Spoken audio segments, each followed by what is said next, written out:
Magic in Hogwarts Legacy is kind of okay. I mean, the combat is fun, which is good, but the system as a whole is pretty uninspired. And this isn't inherently a bad thing, but for this game, it 100% is. When I saw there were talent trees, I figured we'd be specializing, where you choose between becoming a master of the dark arts, or transfiguration, or charms, or whatever. But Hogwarts Legacy just provides a base group of spells, which everyone gets, except for the curses, and to a degree, the corresponding dark arts talent tree, of course. That's a choice you make, and by far when the spell system is at its best. Outside of these three spells though, everyone has all the exact same spells, and since the upgrades provided via the talent tree to these spells don't really make them that much better or lead to any personalization behind your spell casting, this means most people are just going to use the spells which are inherently better, along with the combos which the game sort of pre-dictates go together. Accio into Incendio, Levioso into Descendo, and so on. So what's the key systemic problem here? Well, it's kind of crazy this game doesn't have a class system. And I'm talking less of a classic class system, but more a Zero Dawn style class system, where there is a collection of talent trees and you upgrade the ones that more closely reflect your playstyle. In that game, if you want to be more stealthy, you upgrade the stealthy tech tree. If you want to be in the fight using melee weapons and things like that, you upgrade that tech tree. If you want to use traps and stuff like that, you upgrade that tech tree. And it works really well. Everyone is still playing the same character and has the same fundamental skills, except the playstyles you can have in that game are way more diverse, and the tech tree facilitate and aid those to become more and more diverse as the game goes on. To me, this is 100% the style that Hogwarts Legacy should be imitating. Now, Magic users already have a lot of pretty classic classes within them. Necromancers, Alteration Wizards, Druids, stuff like that. Or even more classic, Fire, Electricity, Frost. Both of these styles, admittedly though, don't really make sense for a Harry Potter game. What this game needs are de facto classes, talent trees, and categorization for Magic which align to the world of the game, something that's specific to this world's type of Magic. Which, guess what? It straight up already has, in the fact that the literal fucking classes they have at the school you are attending as a student teach different types of magic. Charms, Transfiguration, Defense Against the Dark Arts, Herbology, Potions, Beasts, and Stealth, I guess? Boom, 4 categories for Magic where you specifically endeavor to improve your spellcasting, and 3 others which are focused on improving ancillary magical elements. Then also Stealth, which I've made an entire video on because its inclusion and execution in this game is so brain dead it deserves its own video. Regardless, that's it right there. It's so simple. That's your class system. You base it off the fucking magical classes which exist at the school the game is set in. Why the fuck is this game breaking its spells into damage, control, focus, utility? They're so basic and they don't mean anything. Oh, the spell that pulls things towards you is clearly a focus spell, where the spell that lifts you off the ground is obviously control, which is different from the other spell that lifts things off the ground and lets you control them, which is utility. What the fuck are we doing? Harry Potter already has a spell classification system. It's incredibly popular. What possessed you to make your own illogical dog shit, totally fucking irrelevant, generic ass piece of shit spell classification system?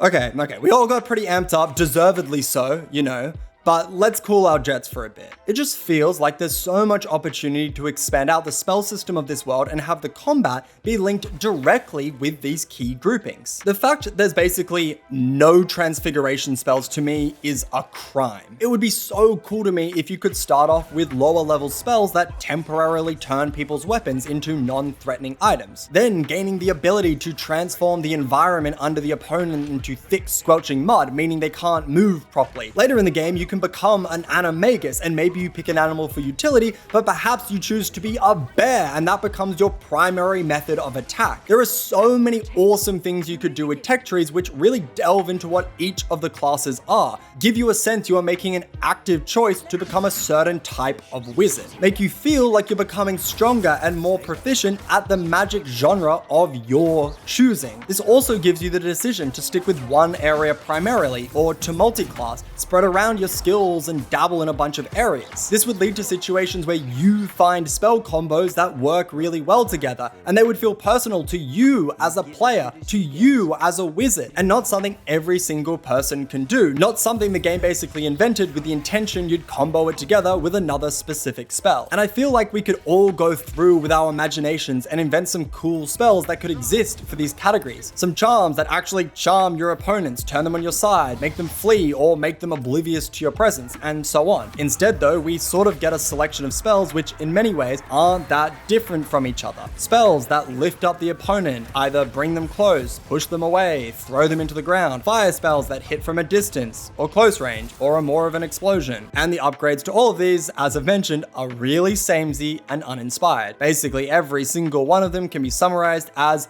they hit more people now. The huge issue that we have because of this is that the game is caught between wanting to have a diverse way to approach combat and not forcing us to specialize. So it lands in the terrible place of just having our character be the best at literally everything. Every single iteration of this character is the best at all magic. Even other random shit like broom flying and having beasts like us. Yeah, we're the best at that too. I knew it.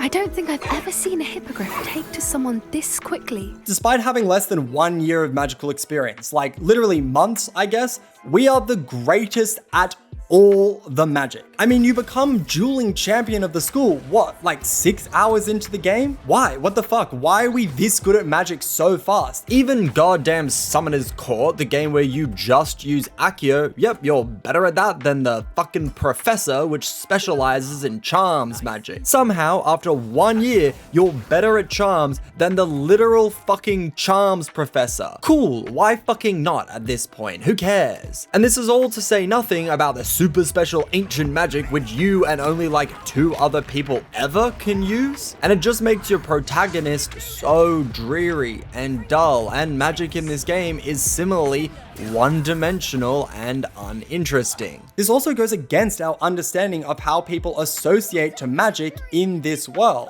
Throughout Harry Potter, it's clear that many of the characters, even the strongest characters, have greater affinity with certain types of magic. Harry likes defense against the dark arts, Neville likes herbology, etc. And the game does this too. Garrett likes potions, Poppy likes beasts, Amit likes astrology. While they may enjoy other classes too, they have certain affinities, which is how most people are when they're at school. Most people like certain subjects more than other subjects. This is standard practice, and more specifically, it is our lived experience and even the experience the game applies to the other students. And the game has this a little. Certain skills are locked behind class assignments, but it doesn't commit to this idea at all. What it could have done is made it so we could only go to a limited number of classes and we have to choose which types of magic areas we want to improve and which we're just gonna leave behind. Or it actually takes a lot of time and dedication to progress in a certain class. No, we can't have that though. You need to have access to all of it and to be the best at everything. Because as a player, you may have a preference for a certain playstyle and you need to plausibly be able to be the best at that. So our solution is to just make you the best at everything. Fucking whack. It's so weird as a decision. Why? Why is our protagonist literally the best at everything? That's so boring. And even the unlocks, the assignments that bar us from new skills, the classes don't really correlate to the magical unlock you receive in a lot of cases. Oh, you captured some animals? Here's a bomb spell. What? Why? That's got nothing to do with what I just did or what you teach. More importantly, these assignments are so easy to complete that there isn't a reason not to go out of your way to do them, or in many cases, you just sort of do them incidentally. This means we all have all the spells and all the potions and all the plants. And these last two are both incredibly strong. I mean, one of the potions makes you invulnerable for 20 seconds. That's fucking crazy. That's nuts. That's so overpowered, I cannot believe it exists. You can't take damage for 20 seconds and you can just chain them back to back to back to back. What? How is that in the game? And these would be amazing if you only unlocked them if you actively specialized in those fields. People who went down the herbology class tree could say, oh my god, attack plants are cracked out. They're ridiculously powerful. And by the end of the game, you get these venomous plant turrets that snipe down enemies. Or potion students could brag about being able to summon a thunderstorm that zaps the entire battlefield and wipes it clean. And if you played through the game focusing on 1 or 2 classes, it would encourage you to replay the game again, this time venturing down new tech trees and having an entirely different combat experience. If you wanted to do something vaguely fucking interesting, which this game clearly doesn't, your houses could be connected with certain specializations. Being a Slytherin means you're naturally better at dark arts and potions.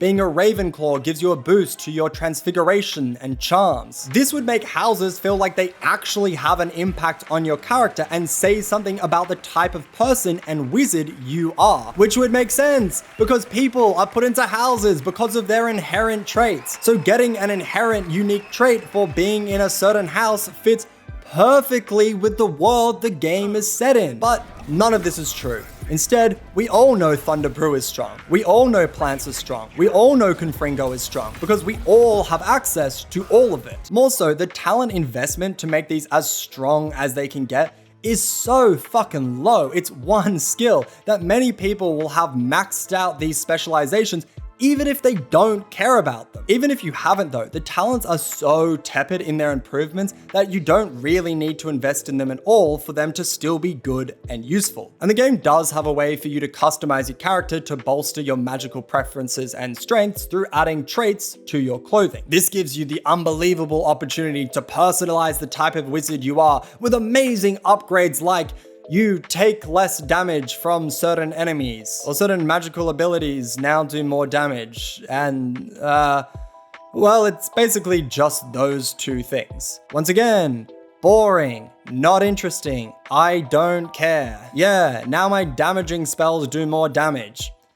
Sick one. And all this is blunted massively by the fact that you find these upgrades randomly from exploring and through incidentally completing challenges. So they don't feel earned or something you've specifically tried to acquire, which, why would you? They're so shrug-worthy and you probably apply them because, I mean, sure, I guess, if I have the materials for them, I may as well, right? And you will have the materials because the beasts you can have in your animal prisons aren't locked behind any sort of beast talent tree. Nope, you can capture and take care of every single beast in the game because everyone could do everything at the highest level always. And it's so fucking boring. They had the Harry Potter magic system to play with, and they decided on a lifeless mix of spells and talents, which still works, it's still fun, and it makes for an altogether pretty good game. But when you think about what could be going on, it's definitely disappointing that the game's magic provides no personalization and in turn, no real replayability. Why would you play this game again? You're just gonna have the same pretty solid experience. And is that really worth it? Maybe for some, but for most, probably not. And that's the video. Thanks for watching. This essay is actually part of a series I'm creating for Hogwarts Legacy, all of which are centered around the idea that this is a good game that I've really enjoyed playing, but there's an emptiness to it. If you're keen for these future analysis, then subscribe to the channel to catch these videos when they come out. Also, like this video if you enjoyed it, and as always, I will see you in the next one. Bye!